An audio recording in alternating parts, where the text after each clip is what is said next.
Obrigado, Senhor, por mais essa manhã que podemos estar juntos, buscando uma maior compreensão da Tua Palavra, da Tua revelação, a fim de fortalecer a nossa fé e nos capacitar a viver por modo digno do Senhor. Nós clamamos pela Tua orientação, pela Tua iluminação, e no nome precioso do nosso Senhor Jesus Cristo. Amém. Bom, semana passada a gente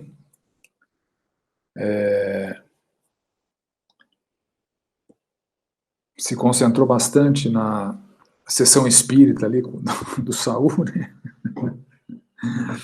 E vimos as soluções plausíveis para essa dificuldade de entender como é que um morto pode ter falado naquele contexto ali, né? Então, tive as 4 soluções possíveis, as 4, uma não era plausível, das 3 plausíveis, uma era razoavelmente plausível, as outras 2 finais eram mais plausíveis, e uma delas era a preferida dos comentaristas bíblicos, né? Aí nós entramos nas dificuldades de interpretação,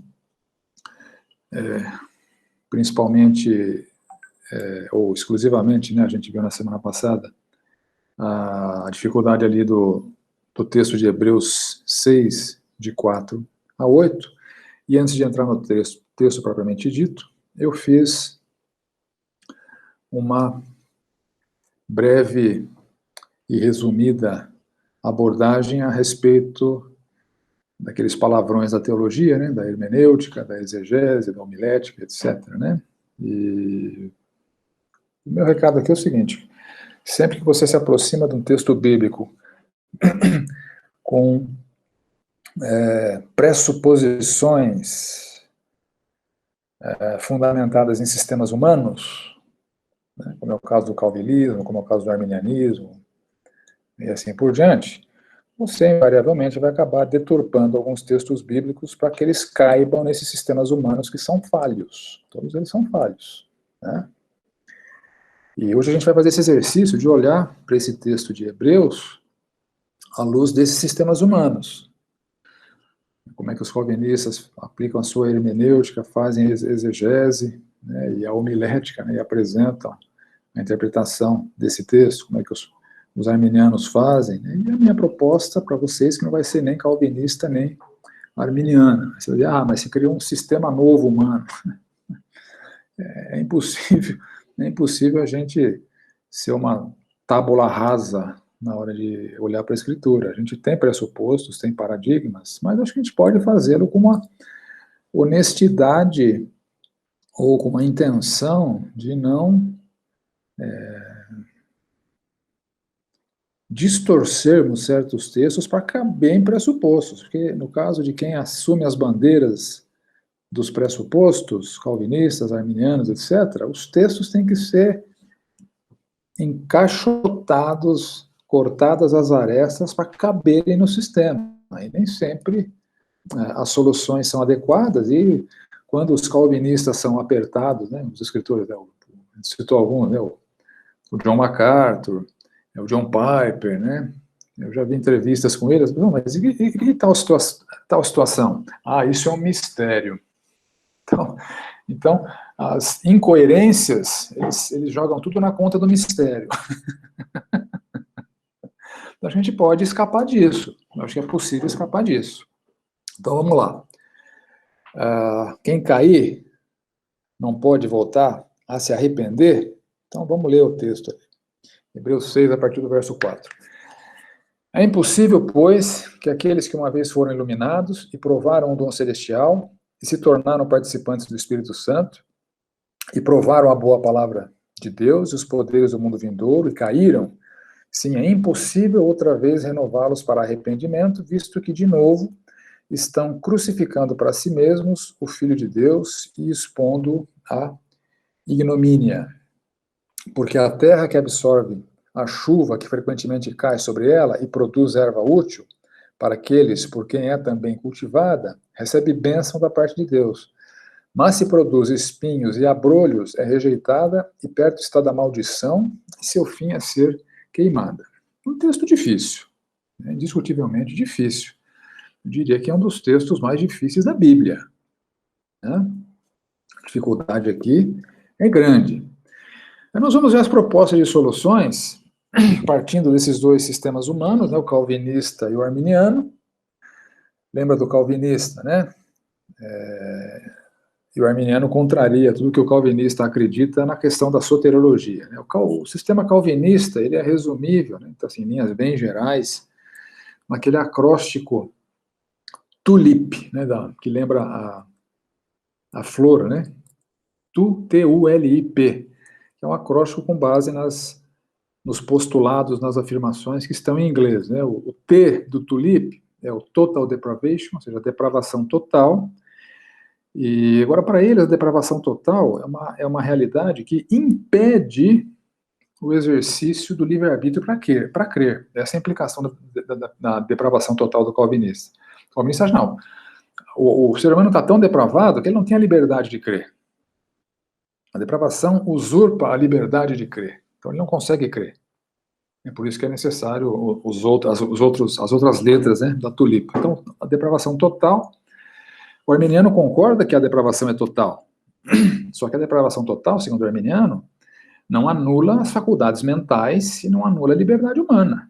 Então, alguém totalmente depravado, do ponto de vista arminiano, pode entender o evangelho e tomar a decisão de crer ou não. Alguém tão depravado do ponto de vista calvinista não consegue crer no evangelho. Essa é a diferença da depravação total entre os dois sistemas humanos, né? O U do TULIP, né, de unconditional election, ou de eleição incondicional, ou seja, Deus escolheu quem é salvo. E, inevitavelmente, Deus escolheu quem vai para o inferno. E essa é a maior dificuldade. Isso é chamado de dupla predestinação.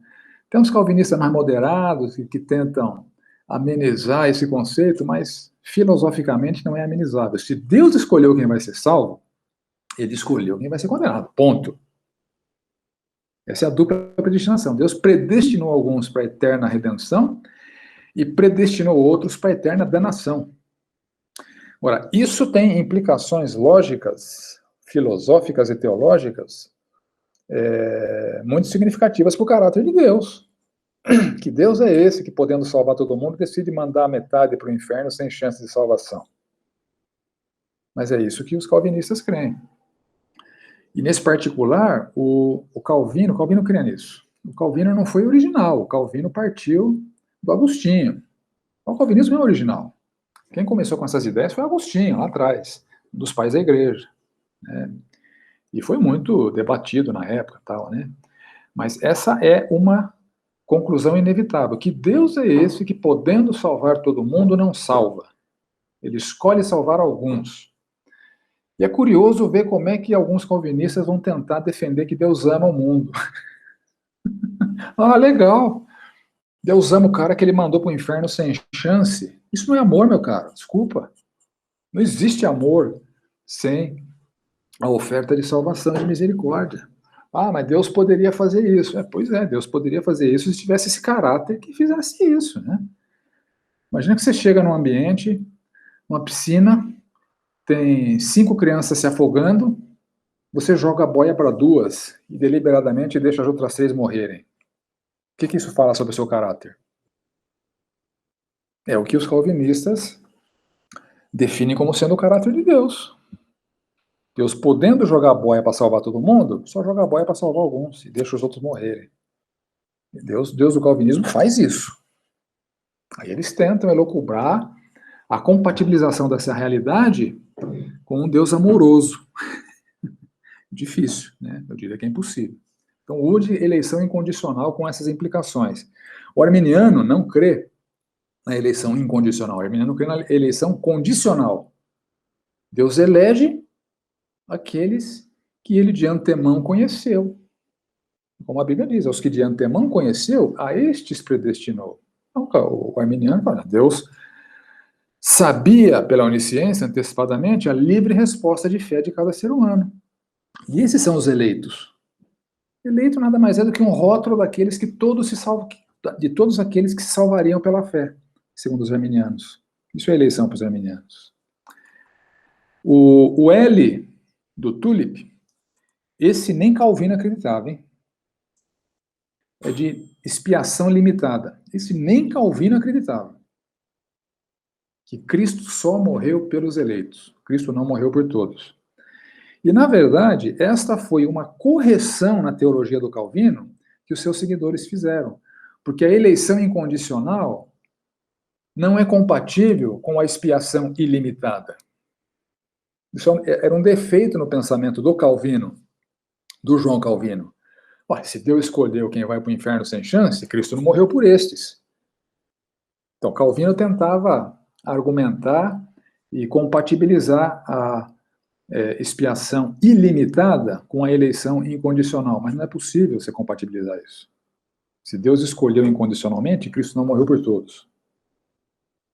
Então, os seguidores do Calvino corrigiram o pensamento do Calvino. O arminiano crê que a expiação é ilimitada, porque a Bíblia fala isso, né? Que ele é a propiciação pelos nossos pecados, não somente pelos nossos próprios, mas com os do mundo inteiro. 1 João 2 fala isso. O calvinista tem que cortar essas arestas do 1 João 1:2 para caber no sistema humano. Ah, então o mundo não é mundo e inteiro não é inteiro.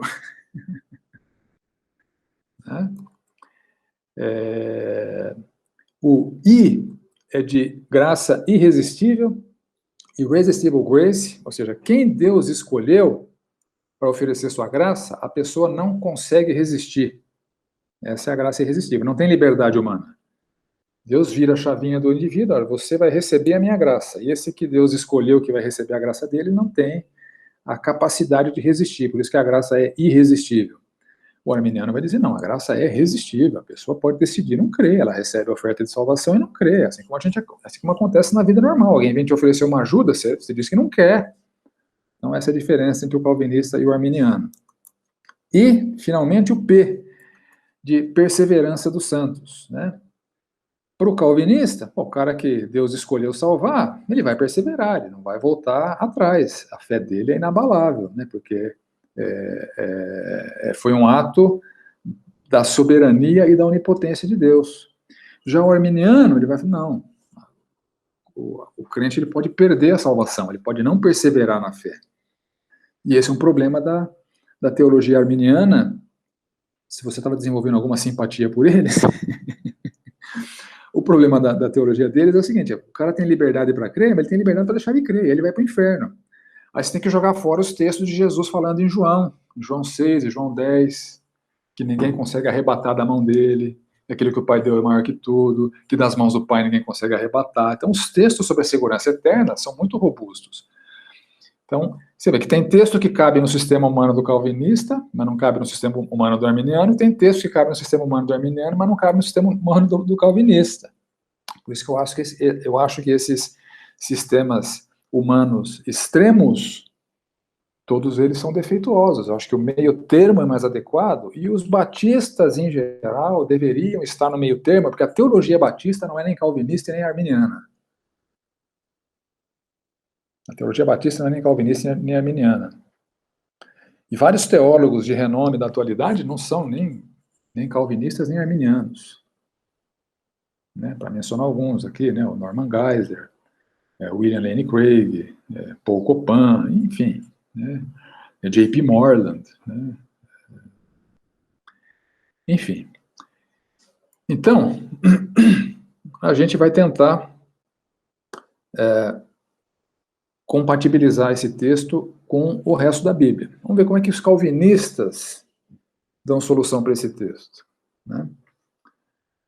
Os calvinistas vão dizer o seguinte, devido à sua convicção na doutrina da perseverança dos santos, né, e na doutrina da segurança eterna, eles advogam que o texto de Hebreus 6 se refere a perdidos que nunca foram salvos. Porque eles caíram. Se eles caíram, eles não são eleitos. Então essa é a resposta calvinista. Eles caíram. Eles estão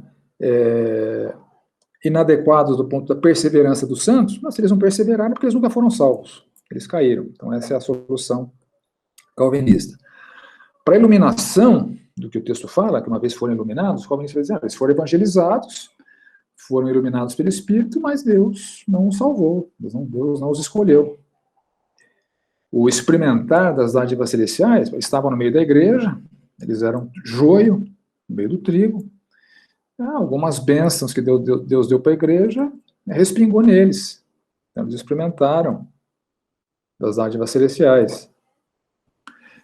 Se tornaram participantes do Espírito Santo, ou se associaram ao Espírito Santo, né, quando o Espírito Santo operava na igreja, uma mensagem bíblica entregue pelo Espírito Santo, ela pode até beneficiar um descrente. Essa é a resposta calvinista, mas ele não era crente.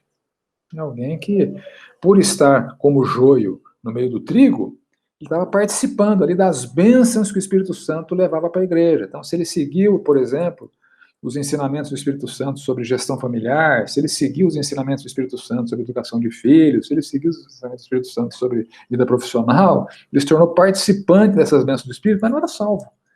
Ele só se beneficiou daquilo que o Espírito Santo fazia na igreja, porque ele estava ali, como joio no meio do trigo, né? O provar da palavra de Deus é a mesma coisa, né? Os princípios bíblicos funcionam tanto para crentes quanto para descrentes, né? São princípios sábios. Quando Deus fala que alguma coisa tem que ser de uma certa maneira, se o descrente seguir aquilo, ele vai se beneficiar. Porque é o meio que Deus definiu que é o melhor, que é o correto, né? Então é assim que eles provaram da boa palavra de Deus. E o provar dos poderes do mundo vindouro significa que eles presenciaram, porque estavam na igreja como joio, o poder de Deus operando ali, operando na igreja, salvando vidas, mas não as deles, né? Eles provaram, eles viram que isso acontece de fato, mas não eram participantes disso, né? E o caíram porque não perseveraram, caíram porque não eram eleitos, caíram porque Deus não os escolheu para ir para o céu, caíram porque eles estavam predestinados para a perdição. Deus decretou que eles estavam perdidos, eles caíram. Era o desfecho natural da escolha de Deus. É impossível renová-los para arrependimento, ou seja, o seu endurecimento é definitivo, porque eles não são eleitos, eles não são salvos, e você não pode trazer alguém que não é salvo para se arrepender. E estariam crucificando para si mesmos, né, novamente, o Filho de Deus, desonrando publicamente o Senhor. Então, uma vez que eles são descrentes desmascarados, eles são joio no meio do trigo, eles rejeitaram o Senhor, ficar insistindo em elevar a salvação para quem não é eleito, é como ficar crucificando Cristo várias vezes, desonrando a Cristo, porque a pessoa não vai aceitar, não vai crer. Então, essa é a explicação calvinista, né? E a sua maldição é ser queimada, a sua condenação é incondicional, assim como a eleição dos santos é incondicional, a perdição dos perdidos é incondicional.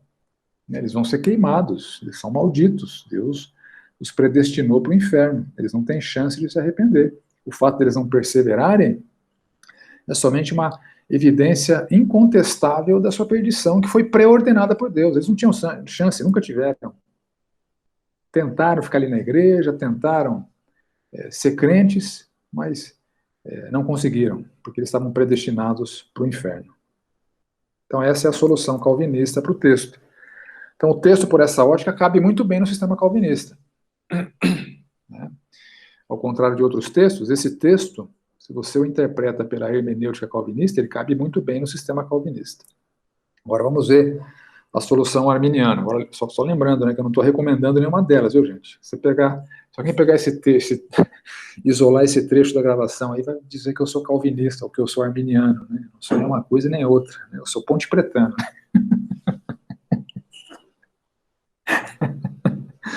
Ai, ai. Brincadeiras à parte, vamos ver a solução arminiana. Então, o arminiano, devido à sua convicção na possibilidade de perda de salvação, o arminiano crê na perda de salvação. Então, o texto também se encaixa muito bem no sistema arminiano. Então, eles advogam que o texto se refere justamente aos crentes que perdem a salvação. Aliás, este é um dos pilares da doutrina arminiana da perda da salvação. É esse texto aí. Um dos pilares arminianos sobre a perda de salvação. Para os arminianos, a salvação é totalmente dependente do livre-arbítrio. Enquanto para o calvinista a salvação é totalmente dependente da soberania de Deus e da onipotência de Deus, para o arminiano a salvação é 100% dependente do livre-arbítrio humano. Então, assim como um crente tem a liberdade e a possibilidade de crer, uma vez crente, ele também tem a liberdade e a possibilidade de deixar de crer. Então, ele perde a salvação que um dia ele recebeu. Que à luz da eternidade, à luz do que a Bíblia fala sobre salvação, isso é incompatível, né? Vida eterna é eterna. Né? Vida eterna, o selo do Espírito é definitivo. Então, é uma convicção desalinhada do resto das Escrituras, mas é compatível com o sistema humano do arminiano. Então, a iluminação é que eles foram evangelizados, foram iluminados pelo Espírito, se converteram de fato para o arminiano, eles experimentaram as dádivas celestiais, eles eram crentes, então eles desfrutaram das dádivas celestiais que Deus dá para os crentes, se tornaram participantes do Espírito Santo. Aí os arminianos se dividem um pouco. Tem arminianos que creem que todo crente tem o Espírito Santo, e tem arminianos, os da linha mais pentecostal, que creem que nem todo crente é batizado com o Espírito Santo. Então os arminianos se dividem aí. Tem os arminianos não pentecostais e os arminianos pentecostais. Os pentecostais vão afirmar que a habitação do Espírito Santo é uma experiência subsequente à conversão. E a prova de que alguém foi batizado pelo Espírito Santo é eu falar em línguas.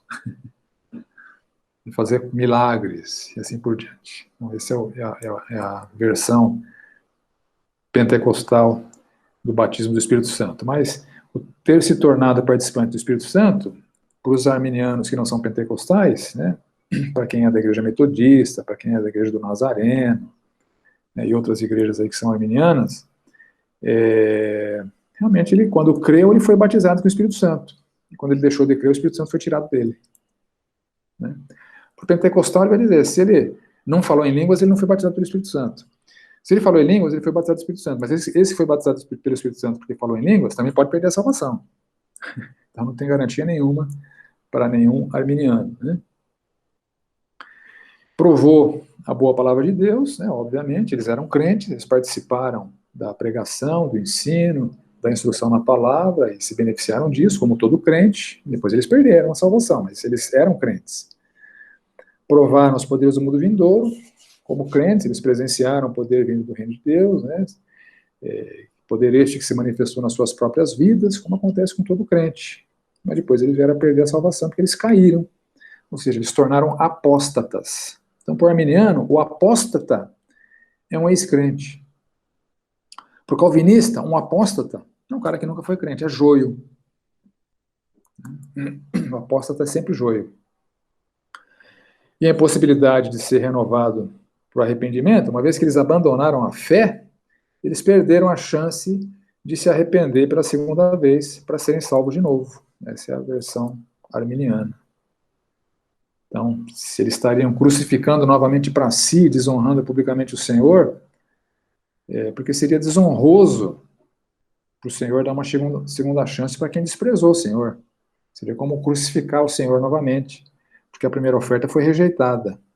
Não é disso que o texto estaria tratando na ótica arminiana, e a sua maldição é ser queimada, eles perderam a salvação, eles vão para o inferno. Eles foram crentes por um período curto de tempo, depois eles deixaram de ser crentes. Então essa é a solução arminiana. Então você vê que o texto se encaixa perfeitamente, tanto no sistema humano calvinista, quanto no sistema humano arminiano.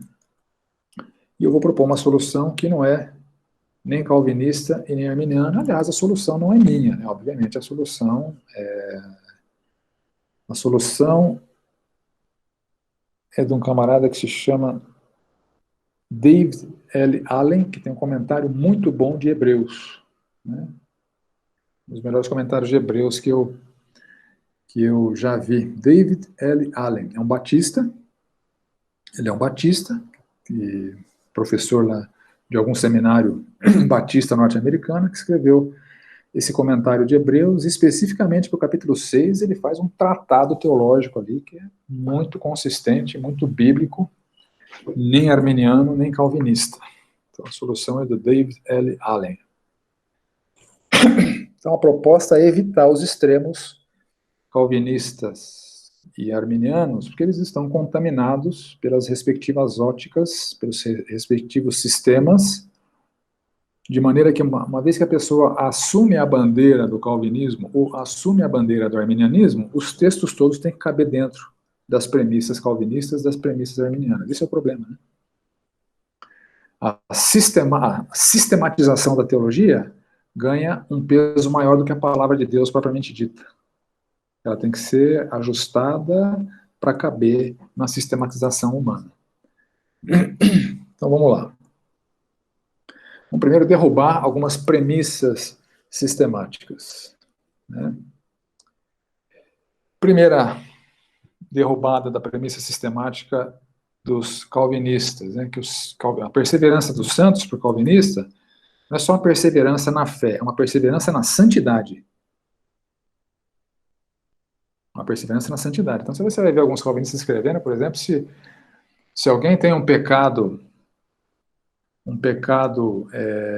estabelecido na sua vida, um vício, na bebida, no cigarro, no alcoolismo, o John MacArthur vai dizer, esse cara não é salvo. Porque ele não está perseverando na santidade. Então, perseverança dos santos implica na perseverança na santidade. Isso é antibíblico, porque você pega 1 Coríntios 3, aqueles caras não estavam perseverando na santidade.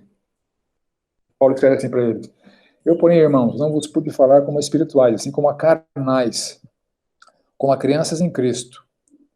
Leite vos dei a beber, não vos dei alimento sólido, porque ainda não podia suportá-lo, nem ainda podes agora, porque ainda sois carnais. Porquanto havendo entre vós ciúmes e contendas, não é assim que sois carnais e andais segundo o homem? A igreja de Corinto é uma igreja carnal.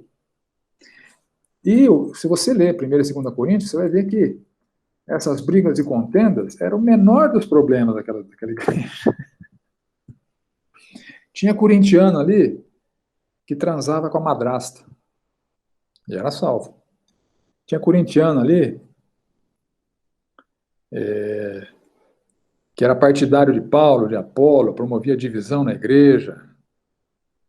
Tinha corintiano ali que frequentava culto pagão, transava com prostitutas e com prostitutos nos cultos pagãos, e depois domingo estava na igreja lá, e era salvo. Teve um camarada lá, esse mesmo camarada que dormiu com a madrasta aí, né, que transava com a madrasta, Paulo foi muito rigoroso na disciplina a ser aplicada por aquele camarada, mas a disciplina visava a restauração do camarada, porque ele era salvo. Então, a perseverança na santidade, ela não é um pré-requisito para a salvação, como o calvinista vai afirmar, não é. O crente, infelizmente, pode ser um crente carnal. Infelizmente. Tanto é que tem a disciplina bíblica, né? De Hebreus 12, por exemplo, né? Para restaurar, de Mateus 18, para restaurar o camarada que está em pecados. 1 Coríntios 5, geralmente se ouve que há entre vós imoralidade, e imoralidade tal, como nem mesmo entre os gentios. Esses eram os santos em Corinto. A imoralidade deles deixava os gentios de boca aberta.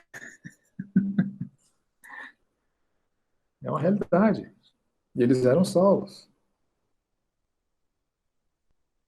Enfim, à luz da carta de Paulo a Coríntios, vou deixar outros textos aqui, né? Defendendo que um crente não persevera necessariamente em santidade. Perseverança em santidade, embora seja o plano A de Deus, um crente eventualmente não persevera em santidade e não perde a salvação. Ele é disciplinado à luz de Mateus 18, primeiro passo, segundo passo, exclui da igreja, ou como Paulo fala em Coríntios, entrega a Satanás para a destruição da carne, a fim de que o espírito seja salvo. O cara que é disciplinado até o terceiro passo, expulso da igreja, entrega a Satanás, isso visa a salvação dele. A perseverança em santidade não é uma premissa bíblica, é uma premissa calvinista. Segunda queda em premissas sistemáticas sobre a perda da salvação, a premissa dos arminianos. João 10. As minhas ovelhas ouvem minha voz, eu as conheço, elas me seguem, eles dão a vida eterna, jamais perecerão. Quem é ovelha? Jamais perecerá. Ninguém as arrebatará da minha mão. Aquele que o Pai me deu é maior do que tudo, e da mão do Pai ninguém pode arrebatar. Então, esse texto não cabe no sistema arminiano. Ele cabe no sistema calvinista, mas não cabe no sistema arminiano. O sistema arminiano crê na perda de salvação. Enquanto o calvinista vai dizer que todo salvo é santinho, né, não comete pecados, não tem vícios, não tem pecados, não é carnal, etc., o arminiano vai dizer que a salvação é perdida. Né? Então, nenhuma das duas premissas sistemáticas são bíblicas. A gente vê textos que contrariam frontalmente as duas premissas. Salvação não pode ser perdida, à luz do ensino do próprio Senhor Jesus Cristo em João 10, à luz do ensino do próprio Senhor Jesus Cristo em João 6, João 6,37, nós dizemos assim: todo aquele que o Pai me dá, esse virá a mim, e o que vem a mim, de modo nenhum o lançarei fora. Ou Romanos 8, nenhuma condenação há para os que estão em Cristo Jesus. É por isso que ninguém pode separar do amor de Deus que está em Cristo Jesus. É Romanos capítulo 8, a tese de Romanos capítulo 8. Nem morte, nem vida, nem anjos, nem principados, nem coisas do presente, nem do porvir, nem poderes, nem altura, nem profundidade, nem qualquer outra coisa poderá separar-nos do amor de Deus que está em Cristo Jesus, nosso Senhor. Por quê? Porque nenhuma condenação há para os que estão em Cristo Jesus.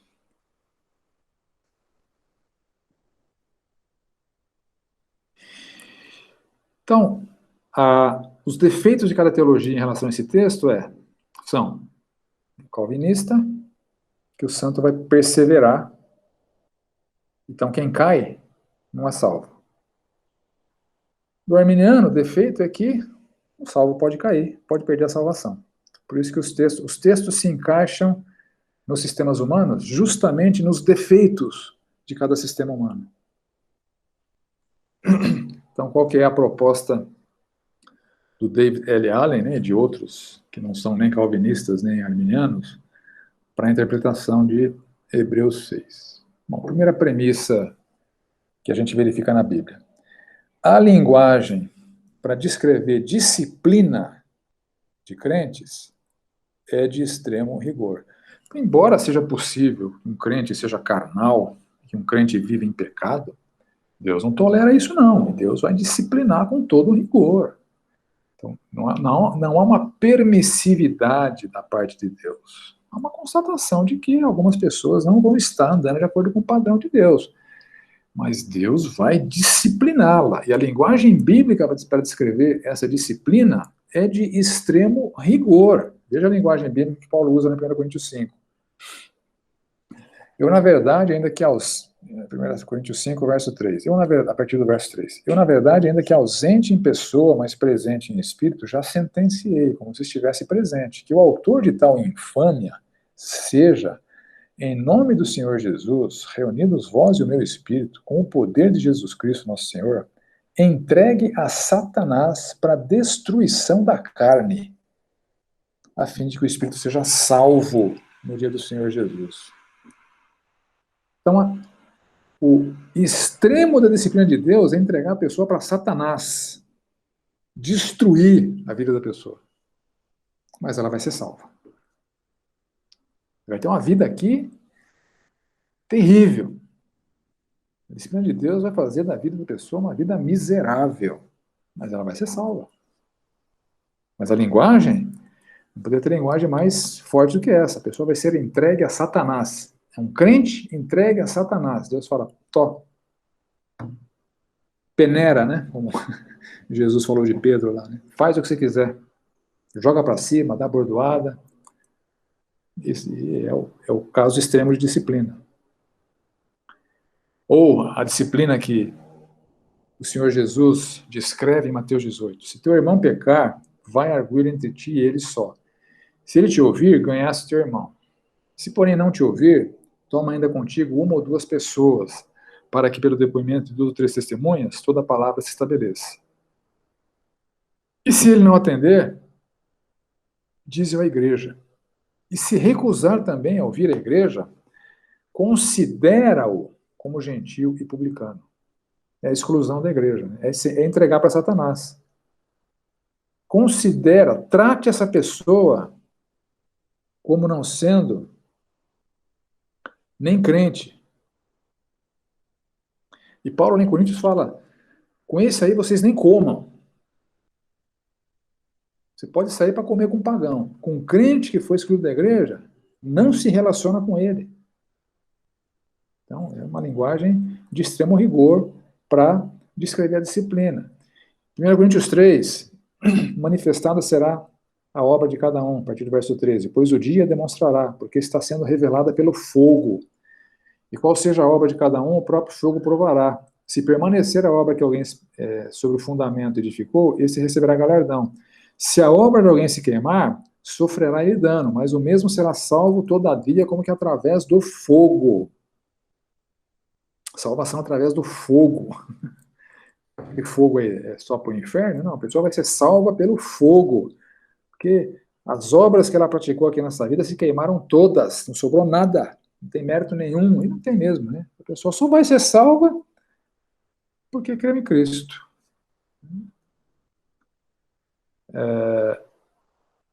Hebreus 10, olha só a linguagem de Hebreus 10.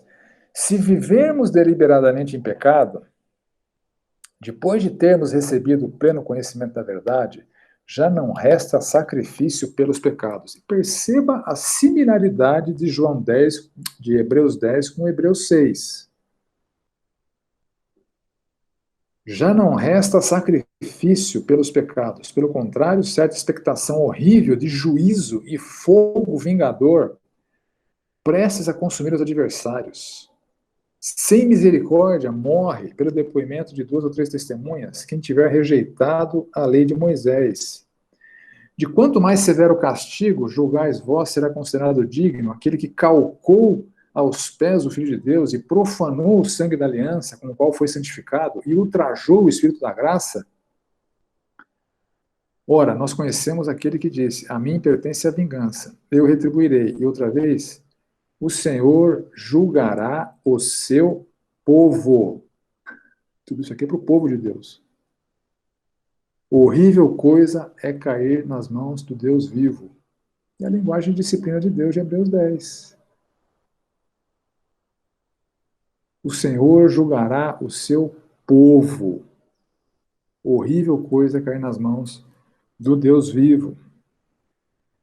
Então, a solução, que não é nem calvinista, nem arminiana, vai propor o seguinte. A iluminação aconteceu porque, de fato, o texto está se referindo para crentes, usando essa linguagem dura da Bíblia para descrever a disciplina dos crentes. Então, eles foram iluminados, eles foram evangelizados, iluminados pelo Espírito, foram convertidos.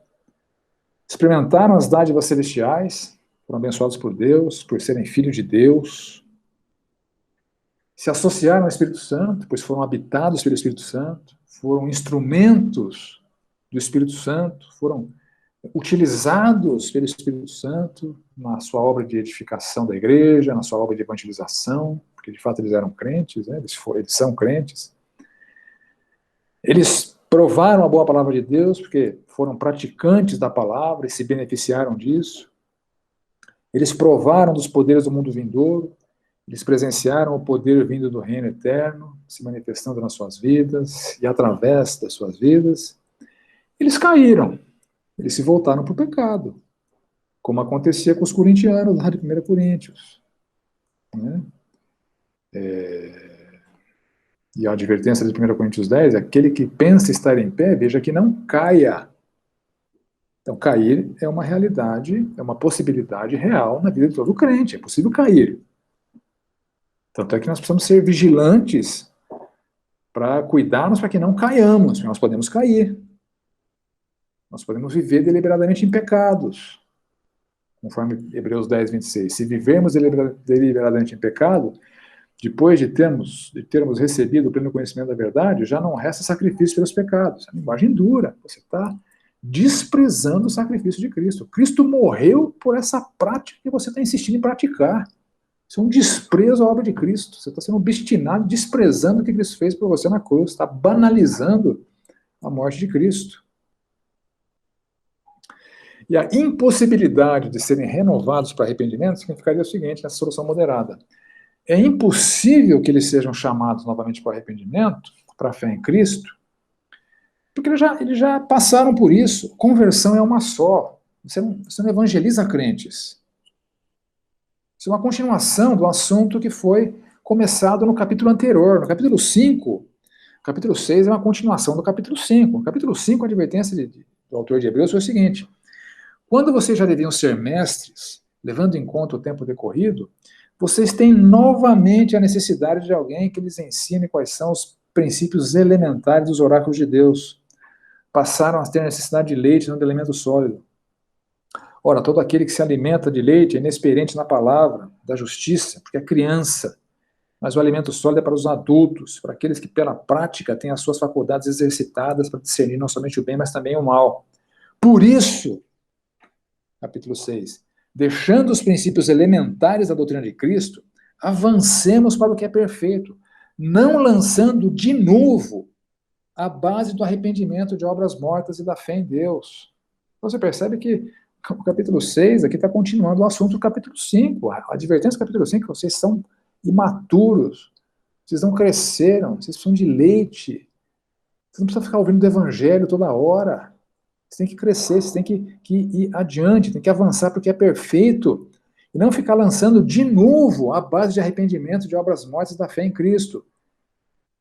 Por isso que é impossível serem renovados para o arrependimento, porque lançar de novo a base do arrependimento de obras mortas não se faz para crentes, isso é para descrentes.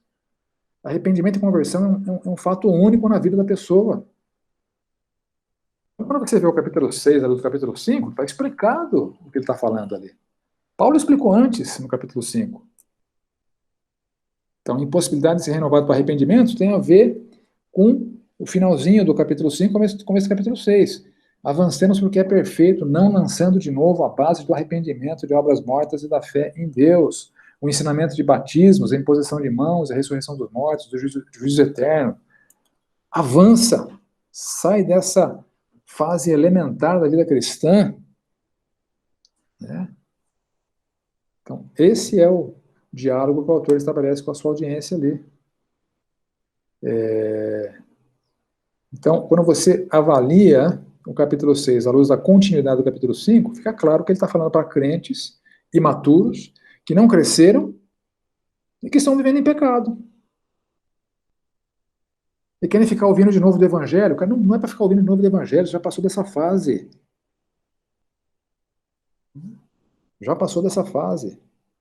De novo, a base do arrependimento, de obras mortas, da fé em Deus, cara, você já passou dessa fase. Você já é crente. Cresce. Então, você vê que Hebreus 6 você interpreta com Hebreus 5, com Hebreus 10.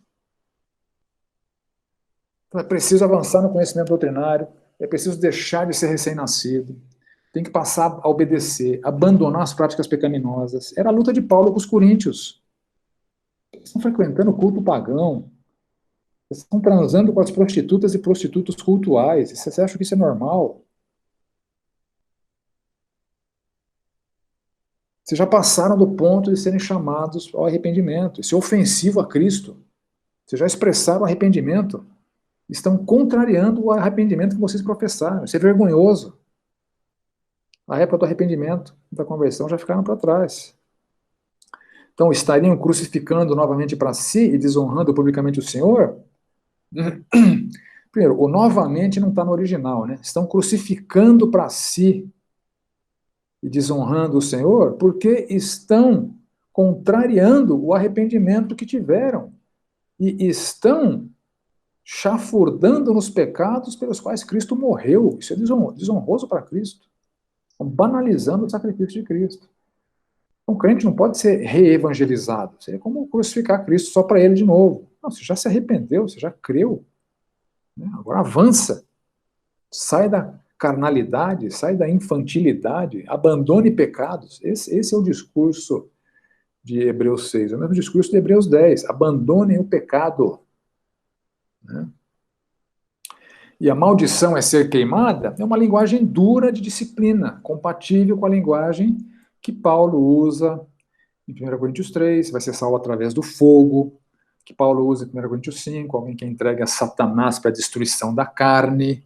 É a linguagem da disciplina bíblica. Maldição, é um maldito, né? Vai ser queimada, aquela salvação pelo fogo, né?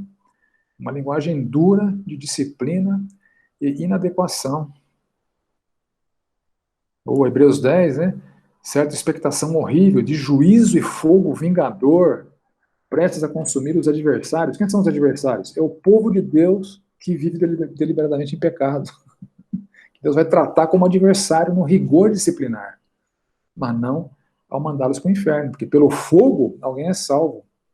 Porque o Senhor julga o seu povo, Hebreus 10, 30. O seu povo. Está dizendo aqui do povo. Hebreus 10, Hebreus 6 tratam do povo de Deus. É a linguagem bíblica com rigor disciplinar. A horrível coisa é cair nas mãos do Deus vivo. Então, sintetizando, o texto trata de convertidos genuínos, que eram carnais, que eram crianças, que não avançaram na doutrina, que não avançaram no conhecimento bíblico, que não abandonaram práticas pecaminosas. Então, cair é obstinação em pecar, desobedecer, ser petulante, cair em pecado, esse retrocesso espiritual de não buscar a santidade. Então, impossibilidade de serem renovados para arrependimento, porque é uma experiência irrepetível. Arrependimento e conversão é uma experiência única na vida da pessoa.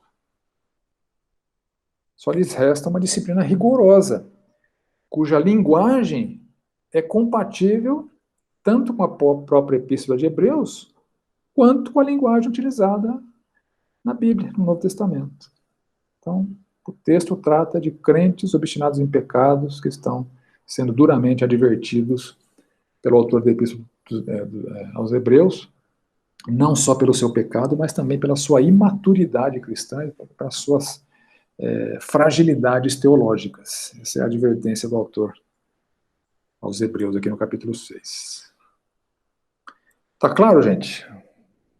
Dúvidas? Contribuições? Dificuldades adicionais? É um dos textos mais difíceis da palavra, principalmente porque ele cabe muito bem nas duas óticas extremas, né, do calvinismo e do arminianismo, sem precisar aparar nenhuma aresta, cabe nos dois sistemas, né, com interpretações absolutamente contraditórias, mas eu penso que essa abordagem é a abordagem correta, é a abordagem bíblica, não é a abordagem pautada por sistemas humanos. A gente só usou o verso bíblico para entender o que o autor de Hebreus está falando aí. Ok? Bola para frente, então. Outro texto de dificuldade. 1 João 5, 16. Se alguém vir a seu irmão cometer pecado não para a morte, pedirá e Deus lhe dará vida aos que não pecaram para a morte. Há pecado para a morte, e por esse não digo que rogue. Toda injustiça é pecado, e há pecado não para a morte. Então, 1 João também trazendo aqui a sua dificuldade. Que raio, que acha esse, né, de pecado para a morte, pecado não para a morte? E que vida que é essa que Deus vai dar como resultado da intercessão? Será que João proíbe ou apenas não recomenda que se ore nos casos de pecado para a morte? A gente vai ver o que é. Então são as três principais dificuldades. Então vamos começar pela dificuldade aqui. Que vida é essa que Deus vai dar como resultado da intercessão? Bom, na Epístola de João, vida é sempre a vida eterna. A vida aparece aqui na Epístola de João pelo menos 10 vezes que eu contei. Aquele que tem o Filho tem a vida. Aquele que não tem o Filho de Deus não tem a vida. Então, dar essa vida depois do pecado não para a morte seria somente uma alusão à certeza da vida eterna, que a pessoa já ganhou no presente, mas Deus no futuro vai consumar através da ressurreição dos mortos. Né? E essa é uma tônica da Epístola de João, né? A certeza da vida eterna, né? Para que saibais, né, que vocês são salvos, que vocês têm a vida eterna. Né? Então, essa é uma ênfase de João na sua epístola, né? Então, uma referência à vida eterna mesmo. A segunda dificuldade, João proíbe ou apenas não recomenda que se ore? Então ele fala assim, por este não digo que rogue. Então não tem a força de um imperativo. João não está proibindo que se ore por este que tem o pecado para a morte. Ele só está dizendo, não perde tempo orando por este. Então parece que está esclarecendo o seu público alvo, que ele recomenda a intercessão para certas pessoas, mas não recomenda a intercessão para outros. Ou seja, eu estou falando para vocês orarem por este que não comete pecado para a morte. Orem por esse. É isso que ele está falando. Mas ele não está proibindo que se ore pelo outro. Né? E a terceira dificuldade, que pecados são esses para a morte e pecado não para a morte? Aqui tem algumas soluções possíveis. Pelo menos 4 soluções possíveis que eu encontrei aqui nos comentários, né, nas teologias joaninas. Então, a primeira solução é o seguinte: pecado para a morte seria uma alusão aos pecados do Antigo Testamento, cuja gravidade demandava uma condenação à morte. A lei de Deus estabelecia pena capital para certos pecados, não para todos, mas para certos pecados era pena capital. Os pecados em geral, os ritos de sacrifícios de animais, né, e os ritos ali no tabernáculo ou no templo, eles eram suficientes. Mas alguns pecados, Deus estabelecia pena capital. Deus estabelecia pena capital para adultério, para assassinato, para quem adorasse outros deuses, para quem fosse homossexual, enfim. Tinha certos pecados no Antigo Testamento tinham a pena capital. Então, a objeção a essa solução, é uma referência aos pecados para a morte no Antigo Testamento, é que João não está escrevendo para judeus aqui, está escrevendo para gentios. Né? Na audiência gentílica de João, não estaria familiarizado com esse conceito. Também no Império Romano seria ilegal condenar alguém à morte, com base na legislação judaica. E a igreja não tem esse direito de condenar ninguém à morte. Isso era uma prerrogativa da teocracia do concerto de Israel. A igreja não tem pena de morte. A igreja não tem essa autoridade. Os reis e os juízes de Israel tinham condenar pessoas à morte, mas a igreja não tem. Então, embora seja uma solução possível, ela é pouco plausível. Não seria uma referência aos pecados para a morte do Antigo Testamento. Segunda solução, uma alusão à pena capital aplicada por Roma para alguns crimes, que também seriam pecados. E seria, então, improdutivo orar pela vida de um condenado à morte pelo Império Romano. Essa é a segunda proposta de solução para essa dificuldade. A objeção é que isso é pura especulação, não tem nenhuma evidência textual que indique que João estaria se referindo à pena capital implementada por Roma. E não há plausibilidade, embora alguns comentaristas optem por essa solução. Terceira possibilidade de solução: morte física como resultado de uma disciplina extrema de Deus. Então, esse seria o pecado para a morte. Pecado tão hediondo que Deus vai tirar a vida da pessoa. Isso de fato acontece, né? Há pecados que Deus tira a vida. 1 Coríntios a gente vê isso, né? Quando Paulo está regulamentando a ceia, Paulo diz que alguns já morreram lá pelo descaso que tinham, né, pelos outros irmãos e pela participação na ceia do Senhor. Alguns já dormem, já morreram, né? Deus os disciplinou com a morte. Então, a objeção aqui é que não tem muito respaldo nos assuntos que são tratados na epístola, porque João é bem preto no branco, né? Ele vai de um extremo para o outro, assim.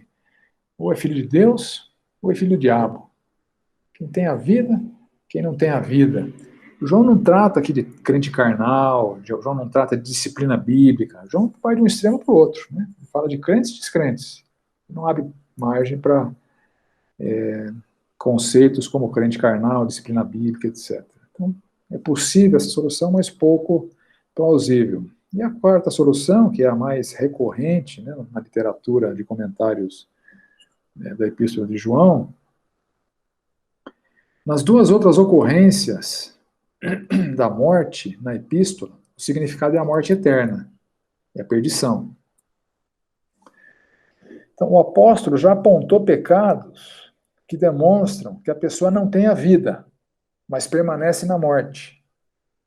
Então, 1 João 1,6. Se dissermos que mantemos comunhão com ele e andarmos nas trevas, mentimos e não praticamos a verdade. Aquele que diz, eu conheço e não guarda os seus mandamentos, é mentiroso, e nele não está a verdade. Ou 1 João 2,9. Aquele que diz estar na luz e odeia seu irmão, está nas trevas. Nós sabemos, 1 João 3,14, nós sabemos que já passamos da morte para a vida, porque amamos os irmãos. Aquele que não ama, permanece na morte. Nisso são manifestos os filhos de Deus e os filhos do diabo. Todo aquele que não pratica a justiça não procede de Deus, nem aquele que não ama a seu irmão. Então, João identifica na sua epístola quem está na vida e quem está na morte.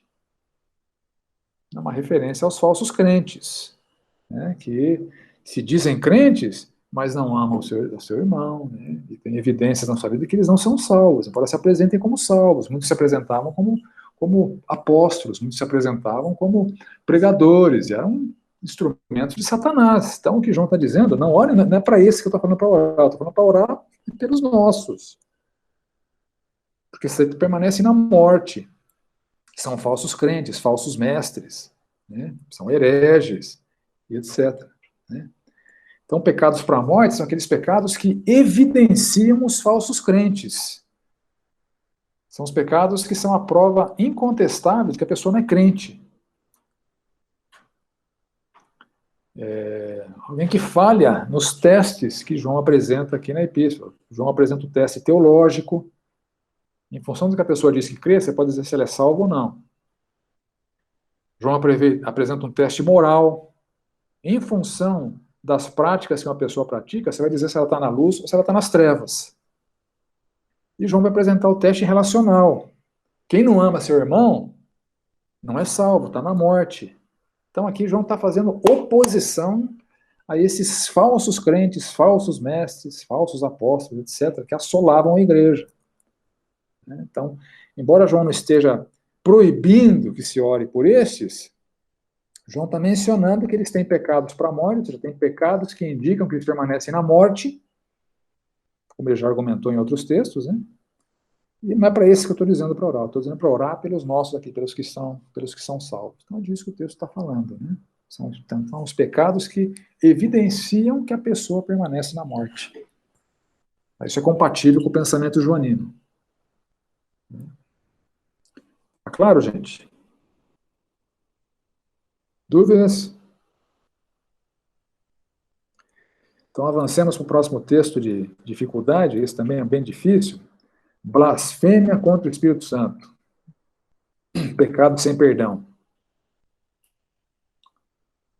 Está lá em Mateus 12, 31, a partir do 31. Por isso vos declaro, todo pecado e blasfêmia serão perdoados aos homens, mas a blasfêmia contra o Espírito não será perdoada. Se alguém proferir alguma palavra contra o Filho do Homem, ou blasfêmia, né, isso será perdoado. Mas se alguém falar contra o Espírito Santo, não lhe será isso perdoado, nem no presente, nem no porvir. Então, o que significa esse pecado de blasfemar contra o Espírito Santo? E por que essa blasfêmia contra o Espírito Santo não tem perdão, uma vez que a própria blasfêmia contra Cristo tem perdão? E por que, afinal de contas, esse pecado não tem perdão? Cristo não morreu por todos os pecados? Por que esse pecado não tem perdão? E como é que alguém comete esse pecado hoje? 4 dificuldades, né? O que significa?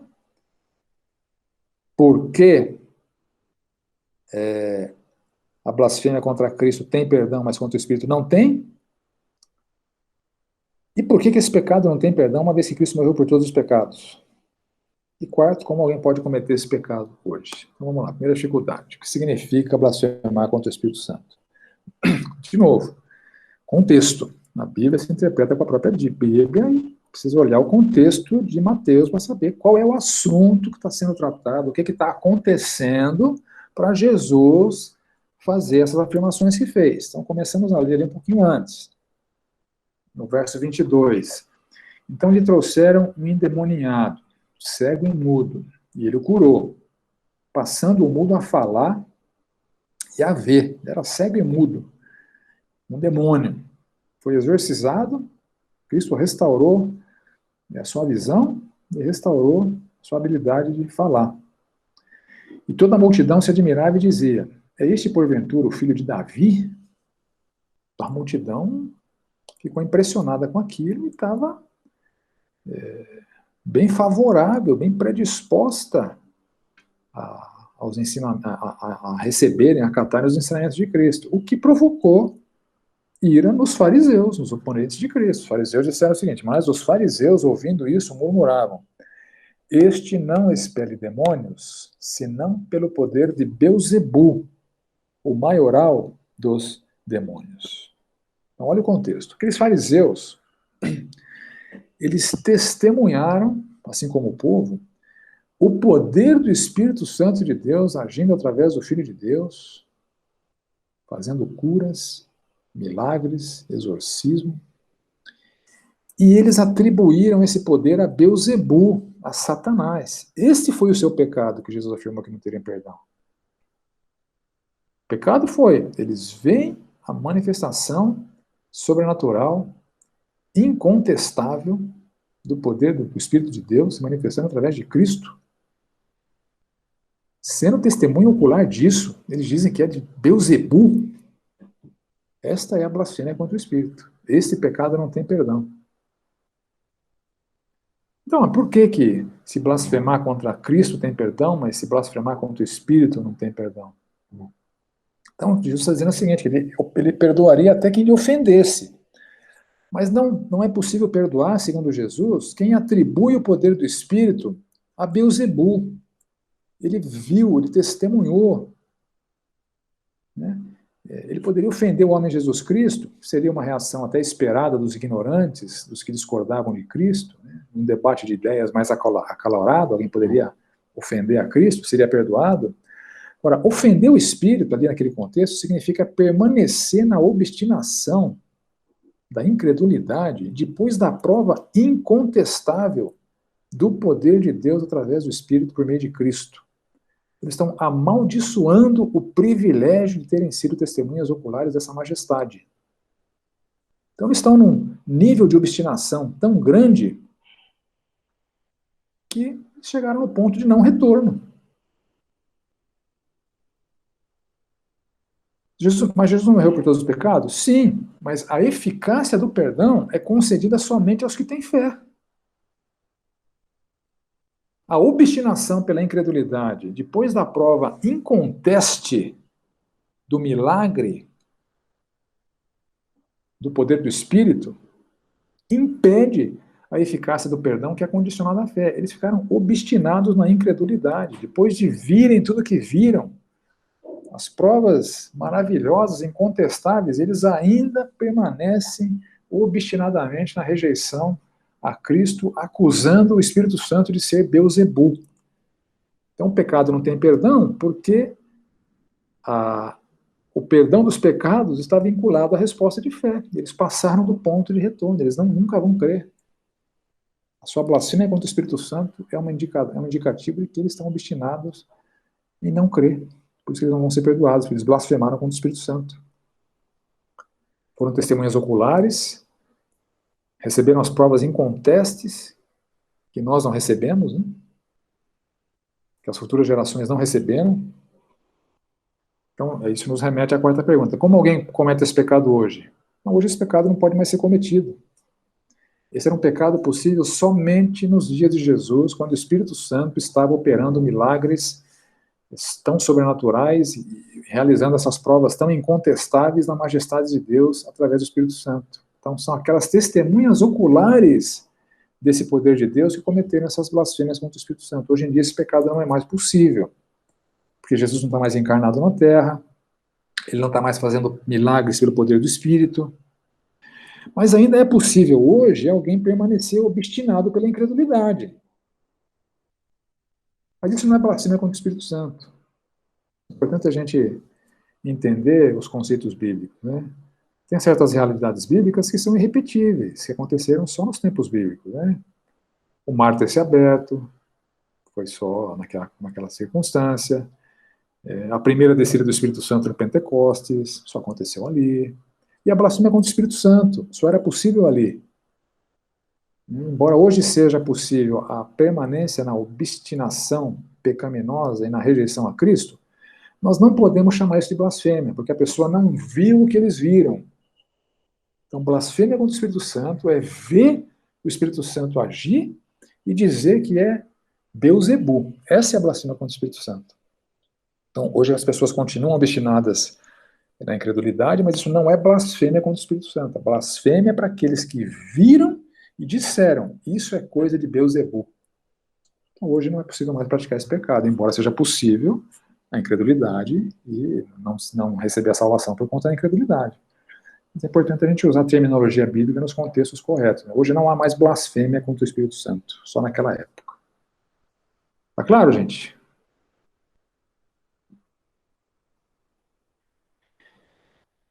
E falando dessa postura obstinada dos dias de hoje, né?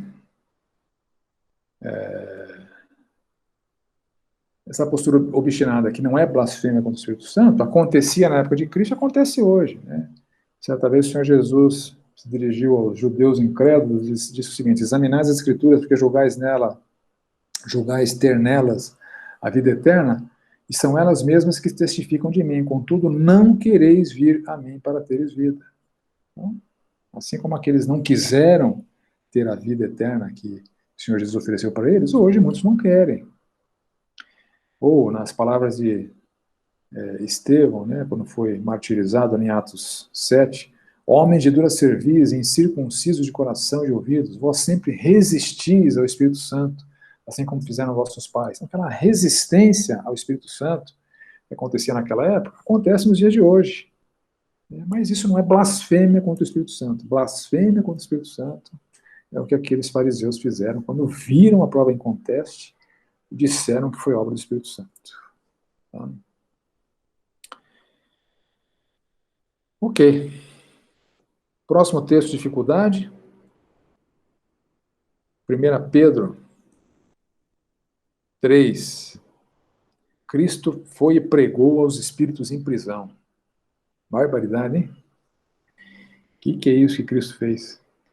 1 Pedro 3,18. Pois também Cristo morreu uma única vez pelos pecados, o justo pelos injustos, para conduzir-vos a Deus, morto sim na carne, mas vivificado no Espírito, no qual também foi e pregou aos espíritos em prisão, os quais noutro tempo foram desobedientes, quando a longanimidade de Deus aguardava nos dias de Noé, enquanto se preparava a arca na qual poucos, a saber, 8 pessoas, foram salvos através da água. Então, que espírito em prisão foi esse que Jesus pregou? Será que há possibilidade de salvação depois da morte? Será que Jesus Cristo foi lá pregar? Lembra da parábola do rico e do Lázaro? Lázaro no seio de Abraão, o rico lá em tormento. Será que Cristo foi pregar para essas almas em tormento, para salvá-las? Que pregação foi essa? E que espíritos são esses? Então vamos lá. Possibilidade de salvação após a morte. Será que essa pregação de Cristo para esses espíritos em prisão gerou salvação?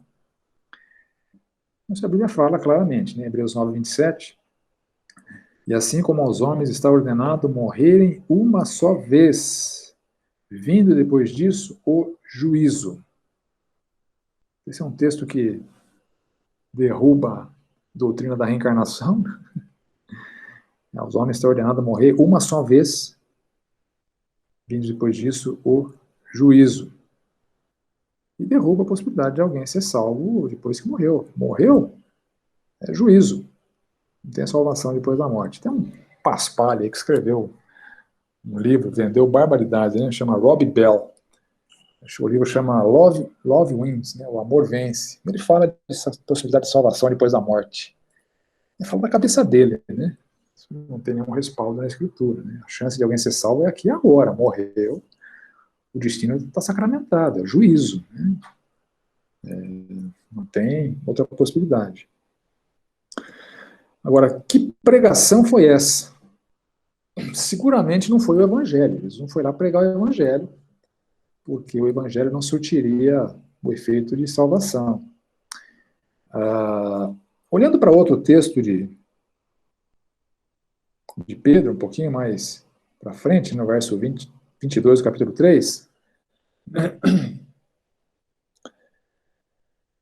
Pedro fala o seguinte, se referindo a Jesus: o qual, depois de ir para o céu, está à destra de Deus, ficando-lhe subordinados anjos e potestades e poderes.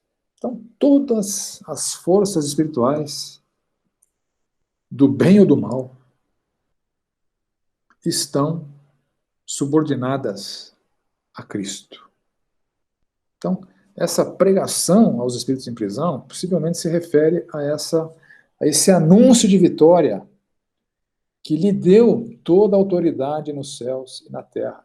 Como ele fala em Mateus 28, toda a autoridade me foi dada nos céus e na terra. Então, todas as forças espirituais, do bem ou do mal, estão subordinadas a Cristo. Essa pregação aos espíritos em prisão foi esse anúncio. Eu encarnei, eu venci, eu ressuscitei, vocês estão subordinados a mim. Agora, que espíritos são esses? Então, temos uma dica ali em 1 Pedro 3,20, os quais noutro tempo foram desobedientes, quando a longanimidade de Deus aguardava nos dias de Noé. Então, é dito que no dia de Noé aconteceu alguma coisa que levou esses espíritos a serem aprisionados. E no capítulo 4 de 2 Pedro, nós vemos assim: ora, se Deus não poupou anjos quando pecaram, antes, precipitando-os no inferno, os entregou a abismos de trevas, reservando-os para o juízo, e não poupou o mundo antigo, mas preservou a Noé, ou seja, dos anjos caídos, alguns estão aprisionados já. Judas fala deles também.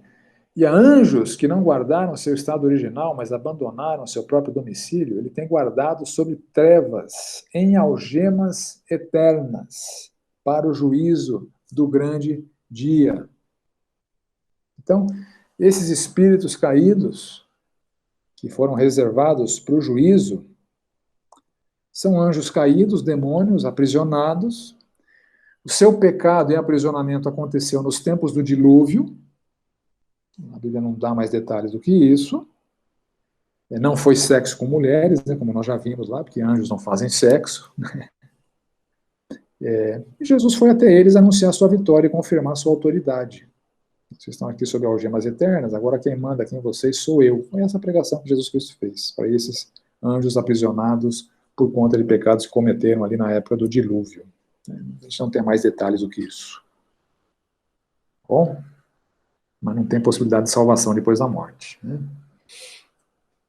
Um purgatório intermediário, aí, onde a pessoa pode eventualmente ir para o céu, né? Isso não é bíblico. Bom, queridos, eu infelizmente não consegui entrar no próximo assunto, né, que são os aparentes danos ao caráter de Deus. Mas eu vou deixar bem esmiuçado no material que eu vou colocar no site, depois vocês lendo, acho que vocês vão conseguir entender as explicações para essas aparentes dificuldades, né, de Deus ter ordenado genocídio. O genocídio é um pecado horrendo, né? Genocídio é um pecado que é cometido por conta de uma aversão a uma certa raça, você assassinar aquela raça, né? Como Hitler fez, como aconteceu na África, como aconteceu em tantos lugares do mundo, é genocídio, né? Na Bíblia, Deus parece estar comandando o genocídio. Mas, basicamente, não é genocídio, não é um ódio gratuito de Deus. Deus aplica o seu juízo em certos povos. Não é genocídio, é juízo. Não há um ódio premeditado de Deus. Há uma consequência da rejeição desses povos a Deus. Então, é o juízo de Deus. Deus é juiz, né? Deus julga quem ele bem entende da forma como ele bem entende. Então, é juízo. Né? E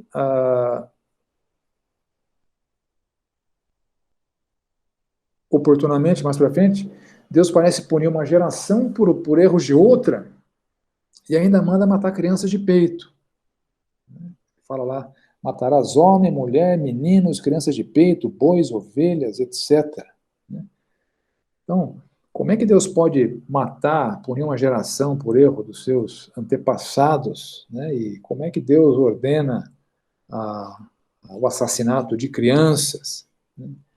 Isso eu vou deixar para vocês lerem lá. Vou deixar na apostila lá, vocês leiam e depois, se tiver dificuldade, vocês me perguntam. Eu deixo esse material todo lá e as minhas explicações para vocês.